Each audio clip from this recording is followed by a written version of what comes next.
Hi, magandang araw po sa inyo lahat at welcome po sa aming vlog. Isang espesyal na selebrasyon ang naganap sa aming overnight stay-in sa Tio Matensos Resort dito sa DRT Bulacan. Isang quadruple treat na puno ng saya, pagmamahalan at masasayang alaala. Ipinagdiwang namin ang 4 na wakasyon sa iisang gabi. Una, ang Father's Day para sa inyong lingkod. Isang pasasalamat sa pagiging ama ng 3 napakabuti kong anak. Kasabay nito ang 3 kaarawan. Una, ang aking butihing asawa na si Junette na walang sawang nagmamahal at nag-aalaga sa amin. Pangalawa, si Ate Keira na puno ng talino at pangarap. At kay Kiona, ang aming bunso na nagbibigay ngiti sa bawat araw. At syempre, kasama ko rin ang aking nanay na si Nanay Elma at ang aking pamangkin na si Caitlin. Sa malamig na simoy ng hangin, tanawin ng resort, masarap na pagkain at walang katapusang tawanan. Tunay ngang naging makabuluhan ang aming overnight bonding bilang pamilya. Maraming salamat sa Tio Matensos Resort sa isang di malilimutang karanasan.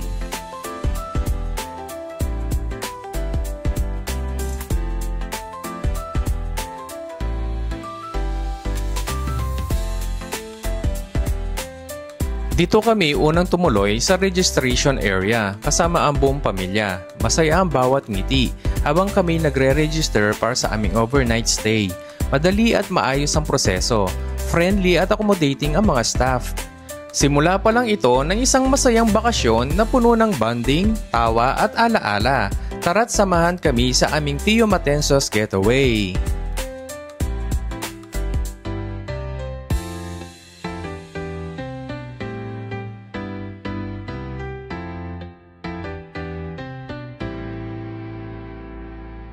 Isa sa mga nakakaaliw na parte ng Tio Matensos Resort ay ang kanilang wishing well, tahimik, payapa at puno ng kahulugan.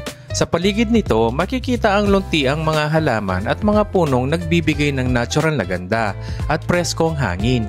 Parang nasa paraiso ka lang habang naglalakad at bawat tanawin ay tila nag-aanyaya ng katahimikan at pagninilay. Dito, pwede kang humiling, magpahinga at magpasalamat. Isang lugar kung saan ang kalikasan at kapayapaan ay nagsasama. Kung ikaw ay nagutom at naghahanap ng pampalipas gutom, ay may mini store din dito sa Tio Matensos Resort. Dito makakabili ka ng iba't ibang klaseng snacks, chips, candies, soft drinks at marami pang iba. Saktong-sakto para sa mga bata at sa mga mahiling magmerienda habang nag-e-enjoy sa bakasyon. Mura na, convenient pa. Kaya bago magtampisaw o pagkatapos ng saya, daan muna dito para sa masarap na chika at chibog. Siya nga pala, pagdating namin, sinalubong kami ni Kuya Staff na may pa-welcome drinks pa. Simple pero nakakatuwa, randam agad ang warm na hospitality ng Tio Matensos Resort. Para sa mga nice magpahinga at magyosi, may modernong kubo na smoking area dito. Presko ang hangin, relaxing ng vibes, perfect spot para sa saglit na pahinga. Habang naghihintay kami ng service papunta sa villa, chill muna dito sa reception area. Maaliwalas, maayos, at ramdam ang good vibes habang excited na sa aming stay.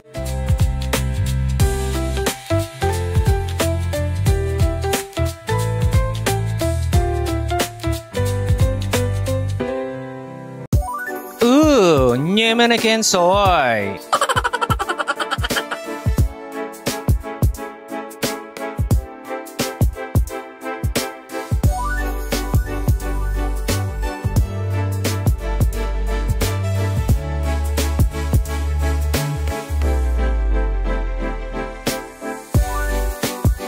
At para naman sa mga bata at batang puso, may playground dito sa Tio Matensos Resort.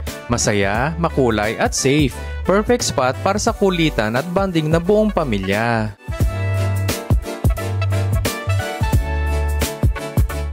Isa sa mga highlight ng resort, ang tulay na may napakagandang view. Habang tumatawid, makikita mo ang luntiang paligid at preskong tanawin na nakaka-relax sa mata at isip. Talagang perfect spot para huminga ng malalim at mag-enjoy sa ganda ng kalikasan. Sakay na kami sa golf cart papunta sa aming villa, ang Kubo, Kabayunan. Preskong hangin, masayang biyahe at excited na kaming makita ang aming bagong tahanan ngayong bakasyon. Habang umaandar, ramdam mo ang preskong simoy ng hangin at makikita ang ganda ng paligid. Puno ng halaman, tanawan kabundukan at nakaka-relax talaga. Masayang experience lalo na kasama ang pamilya habang papalapit kami sa aming villa na parang modernong kubo sa gitna ng kalikasan. Kakaiba, tahimik at perfect para sa bonding at pahinga. Tara, samahan nyo kami sa aming stay sa Kubo, Kabayunan.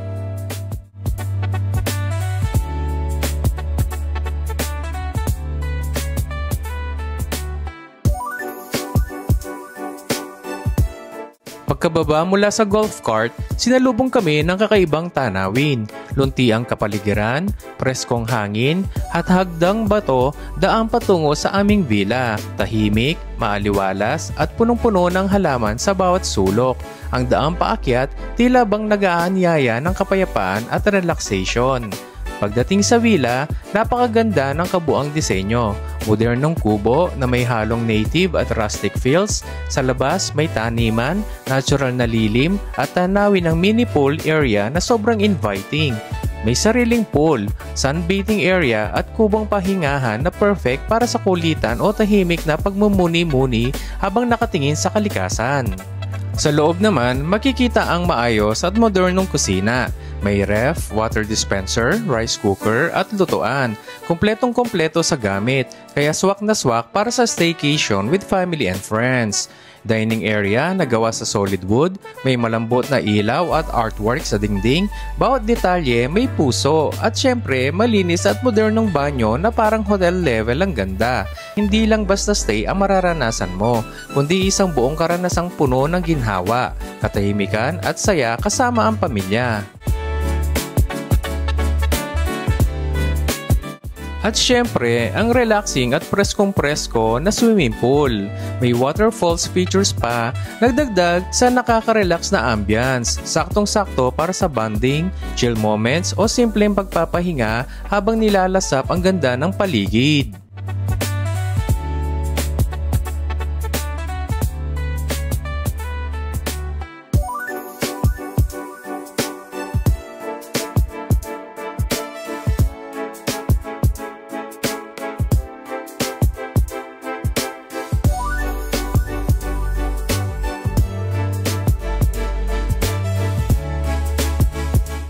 Maluwag, malamig at maaliwalas, ito ang master's bedroom. May komportableng kama, aircon at eleganteng interiors na simple pero classy. At syempre, meron din siyang television. May sariling modernong banyo na malinis at kumpleto sa amenities. Perfect ito para sa isang mahimbing at relaxing na pahinga.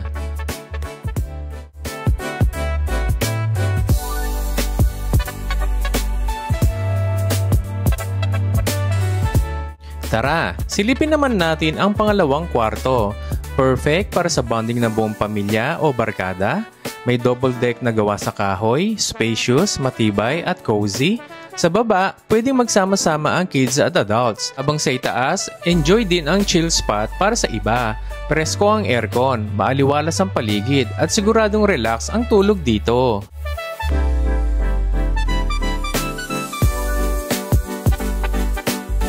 May sariling barbecue area din dito.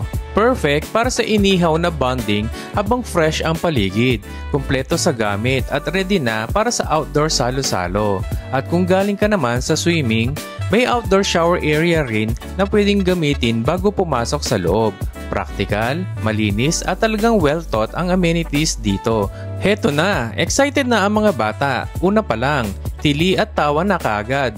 Unang talon sa tubig, sabay-sabay ang sigawan ng saya. Walang katumbas ang ngiti nila habang nagsisimula ang masayang swimming time. Pagkatapos sa masayang swimming ng mga bata, merienda time muna. Salo-salo kami sa pansit bihon, french fries at lumpiang gulay. Simple pero siguradong busog at happy ang lahat. Kasama ang kwentuhan, tawa at sarap ng bawat kagat. Sulit na sulit ang bonding. Kung hanap nyo naman yung pang 2 tao lamang, ito yung Kalawakan Cabins. Modernong disenyo, nature-inspired vibes, at access sa common pool. Perfect para sa couples o magbabarkada. Good for 2 packs at pwede pang isang additional guest. Habang paakyat kami, matatanaw mo ang ganda ng kalikasan. Tahimik, presko ang hangin at ramdam ang kapayapaan. Ito na ang daan patungo sa pinakamataas na bahagi ng Teomansos Resort, kung saan matatanaw mo ang kabuang ganda ng lugar mula sa itaas. Thumbs up tayo dyan at picture-picture! At syempre, kasama natin si Kuya Staff, very accommodating at magaling mag-drive. Nagsilbi din si Kuya Staff na parang tour guide. So yun, tinuro niya sa amin yung swing at saka yung famous statue dito. Kaso, ayaw ko nang siyang sabihin. Baka magulat kayo. Itinuro din niya sa amin kung saan kami bababa pagkatapos namin sa highest peak. Talagang very accommodating si Kuya Staff.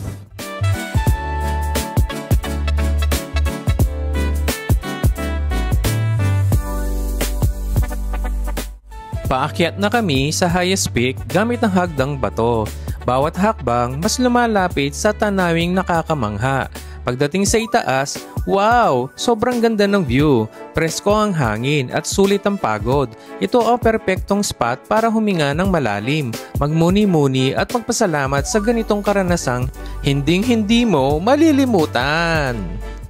Tahimik, mahangin at napakaganda ng tanawin sa bawat sulok. At nang makarating kami sa itaas, napahinto ako sandali. Pinagmasdan ko ang paligid, huminga ng malalim at taos-pusong nagpapasalamat sa may kapal sa isang karanasang puno ng ganda, katahimikan at biyaya. Nyemanaken! Maraming salamat po, Panginoon ko! Magandang umaga mula sa Teomansos Resort. Hindi na namin na-videoan ang hapunan kagabi. Mas pinili namin i-enjoy ang tahimik na gabi. Ngayong umaga, pagmulat pa lang ng mata, ramdam ko na kaagad ang kapayapaan. Dumiretso ako sa banyo at pagkatapos chinek ko ang mga bata sa kabilang kwarto. Tulog pa, mukhang busog sa pahinga. Pagdating ko sa dining area, nakita ko si Mama, nagising na rin at nakuupo na at naghihintay ng almusal. Simpleng umaga pero puno ng saya at pasasalamat. Nakita ko rin na nagkalat ang mga basura. Siguro merong pusa na dumating dito kagabi at nagugutom. Sa ganitong tanawin, hindi mo na kailangan humanap ng filter. Lunti ang kapaligiran, katahimikan at dahan-dahang paghalik ng sinag ng araw sa paligid. Simple pero napakagandang paalaala na bagong araw at bagong biyaya. Ngayong umaga, kasama na rin namin ang mga bata. Sakay uli kami ng golf cart pabalik sa highest peak. Pero ngayon, mas masaya, mas maingay at mas puno ng tawanan. Ibang saya talaga kapag kasama ang buong pamilya habang inilalasap ang ganda ng kalikasan.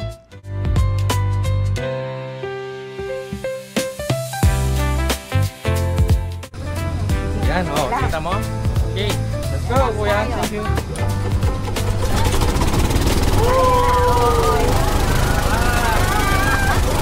Jurassic World! Jurassic Park Tour!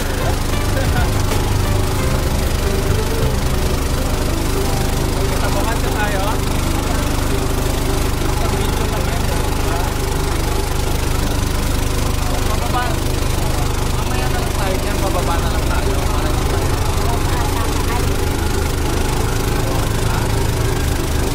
Wow, nice.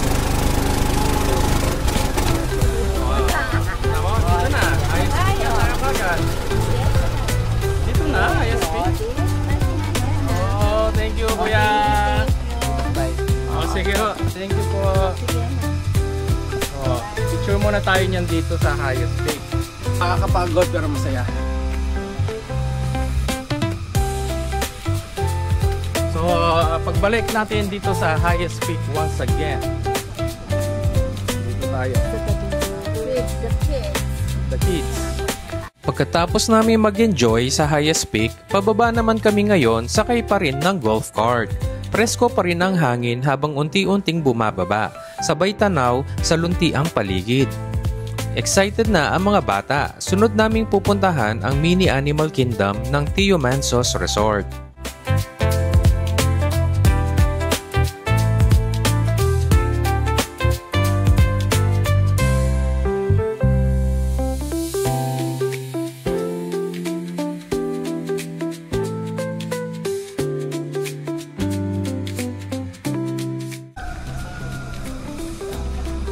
ano yan?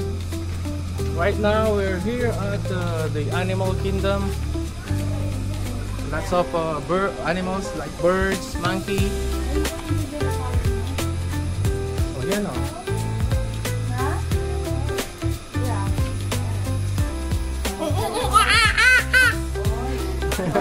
Kalahin ni Daddy.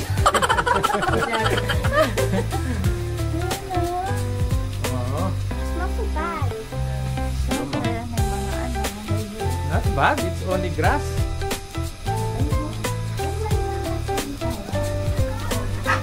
Parrot? We have parrot, we have monkey, ano to? Umbrella? Kakatsu? O sa baba, ano yun kuya?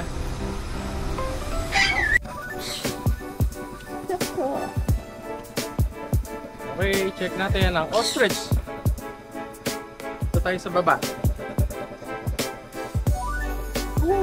Ayun, dakil. Ano yan, imported la rin, ma? Ay, la rin mo. Alata na hon makan ng gabi. Oh, marami pa palang birds dito. Oh, tignan mo muna yung ostrich. Wala ba tayong pwedeng ipakain dyan? Pero, ang laki ng talon na, no?